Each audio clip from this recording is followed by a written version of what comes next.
Muri iyi si y'ikoranabuhanga amafaranga ntacyubahirirwa mu mpapuro gusa. Ubu ashobora gukorwa n'icyuma kiri mu ntoki zawe ariyo telefoni yawe.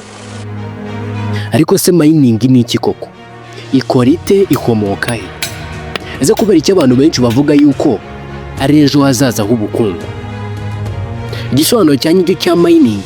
Mining ni uburyo bwo gukora amafaranga ya crypto no kugenzura transaction zayo, uruhererekane rwa crypto muri digital currency. Iyo uri gukora mining uba uri gufasha network ya blockchain gukora neza. Uhabwa ibihembo mu buryo bwa coin nshya. Nimba uvuga mu buryo bwa Bitcoin ibihembo byayo ni BTC, amafaranga y'icyuma cy'ubukungu bwa digital. Nimvuga Bitcoin cya BTC wumva amafaranga ya digital currency nk'uko uzi amafaranga ububitse kuri mobile money, Airtel money cyangwa se indi banki yari yose.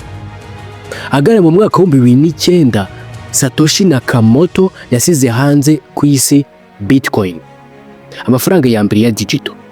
Icyo gihe Bitcoin imenye ntabwo yari ifite agaciro kanini. Gusa mu mwaka wa 2010 Bitcoin ibihumbi 10 yahabaga agaciro ko kuba yagura pizza ebyiri.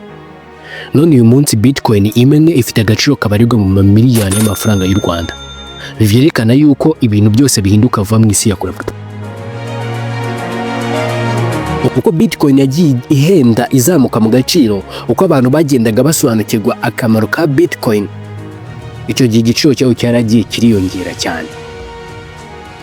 Abatangiranye nayo batishyuye menshi, uyu munsi babarirwa mu batunze amafaranga menshi mwiza.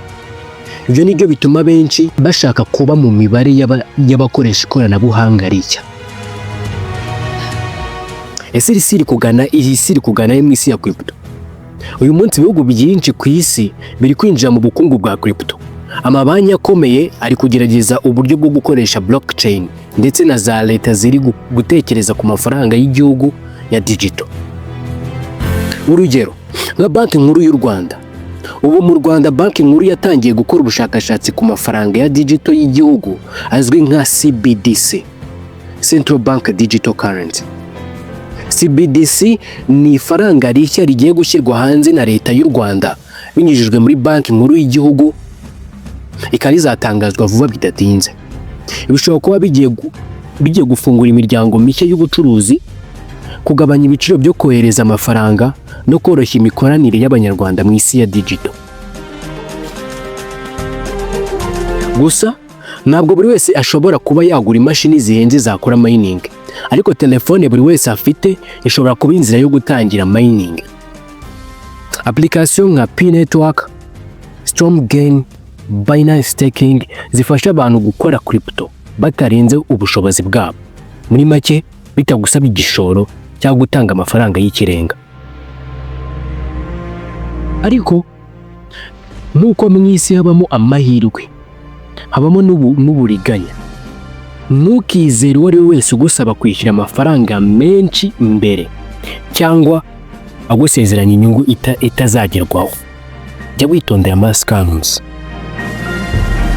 Isi iri kwihuta cyane kuva ku mafaranga y'impapuro tugana ku mafaranga ya digital. None se uzaba uri mu bazavuga ngo nari mari ubwo byose byatangiraga, cyangwa uzaba mu bazavuga ngo iyo mbimenya nkaba mari? Ndimo bavuganaga nitwa Prophet uvimfite kuri YouTube channel.